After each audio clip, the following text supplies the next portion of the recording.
Hi hello ಎಲ್ಲರಿಗೂ ನಮಸ್ಕಾರ. Welcome to ನಮ್ಮ ಯೂಟ್ಯೂಬ್ ಚಾನಲ್. ನಿಮ್ಮ ಪ್ರಸಾದ್ ಕನ್ನಡಿಗ ಮಾತಾಡ್ತಿರೋದು. ಇವತ್ತು ನಾನು ಎಲ್ಲಿಗೆ ಹೋಗ್ತಾಯಿದ್ದೀನಿ ಅಂದರೆ ಟೆಂಪಲ್ಗೆ ಹೋಗ್ತಾಯಿದ್ದೀನಿ. ಬನ್ನಿ ಹೋಗೋಣ. ಅದು ಯಾವ ಟೆಂಪಲ್ ಅಂತ ಗಾಡೀಲೇ ಹೋಗ್ತಾ ಹೇಳ್ತೀನಿ, ನೋಡ್ತಾ ಇರಿ ಹಿಂಗೆ.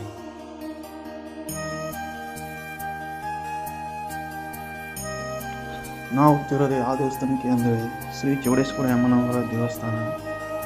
ನಾನು ಯಾವ ಕಡೆಯಿಂದ ಹೋಗ್ತಾಯಿದ್ದೀನಿ ಅಂದರೆ ಹರಪನಹಳ್ಳಿ ಊರಿಂದ ಹೋಗ್ತಾಯಿದ್ದೀನಿ. ಈ ದೇವಸ್ಥಾನಕ್ಕೆ ಎರಡು ಕಡೆಯಿಂದ ಹೋಗ್ಬೋದು. ಚಿಗಣಿ ಹರಪನಹಳ್ಳಿ ಕಡೆಯಿಂದ ಬರ್ಬೋದು, ಇನ್ನೊಂದು ಬೊಮ್ಮನಹಳ್ಳಿ ಕಡೆಯಿಂದ ಬರ್ಬೋದು. ನಾನು ಉತ್ತರ ಕಡೆಯಿಂದ 2-3 ಕಿಲೋಮೀಟರ್ ಆಗುತ್ತೆ ದೇವಸ್ಥಾನ ಬಂದಿರೋದು ಇಲ್ಲಿ ಅಂದರೆ ಕೊಪ್ಪ ಅನ್ನೋ ಗ್ರಾಮದಲ್ಲಿರೋದು.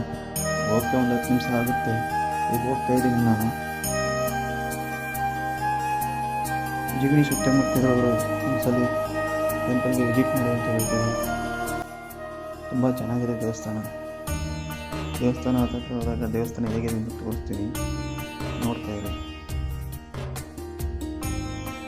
ಈಗ ದೇವಸ್ಥಾನ ಹತ್ರ ಬಂದಾಯಿತು. ಕಾಣಿಸ್ತಾ ಇದೆಯಲ್ಲ, ಇದೇ ದೇವಸ್ಥಾನ. ಬನ್ನಿ ಒಳಗಡೆ ಹೇಗಿದೆ ಅಂತ ತೋರಿಸ್ತೀನಿ, ನೋಡ್ತಾ ಇರಿ. ಕಾಣಿಸ್ತಾ ಇದೆಯಲ್ಲ, ಇದೇ ಗರ್ಭಗುಡಿ. ಇವತ್ತು ಅಮಾವಾಸ್ಯೆ ಆಗಿರೋ ಕಾರಣದಿಂದ ಪಕ್ಕದಲ್ಲಿ ಚೌಡೇಶ್ವರಿ ಅಮ್ಮನವರ ಕಳಶ ಕೂರಿಸಿ ಪೂಜೆ ಕೂಡ ಮಾಡ್ತಾಯಿದ್ರು.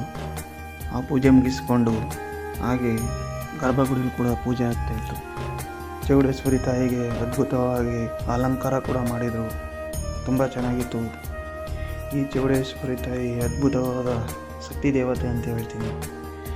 ನಿಮ್ಮಲ್ಲಿ ಏನೇ ಕಷ್ಟಗಳಿದ್ರೂ ಈ ತಾಯಿ ಹತ್ರ ನಾವು ಬೇಡ್ಕೊಂಡ್ರೆ ಆ ಕಷ್ಟಗಳೆಲ್ಲ ಪರಿಹಾರ ಆಗುತ್ತೆ ಅಂತ ಹೇಳ್ತೀನಿ. ಜಿಗಣಿ ಸುತ್ತಮುತ್ತ ಇರೋರು ಈ ದೇವಸ್ಥಾನಕ್ಕೆ ಬಂದಾಗ ಈ ತಾಯಿ ದರ್ಶನ ಮಾಡ್ಕೊಳ್ಳಿ ಅಂತ ಹೇಳ್ತೀನಿ. ನಿಮ್ದೇನೇ ಕೋರಿಕೆಗಳಿದ್ರೂ ಈ ತಾಯಿ ಹತ್ರ ಬಿಡ್ಕೊಂಡ್ರೆ ಒಳ್ಳೆಯದಾಗುತ್ತೆ ಅಂತ ಹೇಳ್ತೀನಿ. ಎಲ್ಲರೂ ಬಂದು ಈ ತಾಯಿಯ ಆಶೀರ್ವಾದ ಪಡ್ಕೊಳ್ಳಿ ಅಂತ ಹೇಳ್ತೀನಿ. ಇದೇ ಥರ ವಿಡಿಯೋ ಬೇಕಾದಲ್ಲಿ ನಮ್ಮ ಚಾನಲನ್ನು ಲೈಕ್ ಮಾಡಿ, ಶೇರ್ ಮಾಡಿ, ಕಾಮೆಂಟ್ ಮಾಡಿ, ಸಬ್ಸ್ಕ್ರೈಬ್ ಮಾಡಿ ಅಂತ ಹೇಳ್ತೀನಿ. ಈ ವಿಡಿಯೋನ ಇಲ್ಲಿಗೆ ಎಂಡ್ ಮಾಡ್ತಿದ್ದೀನಿ. ನಮಸ್ಕಾರ.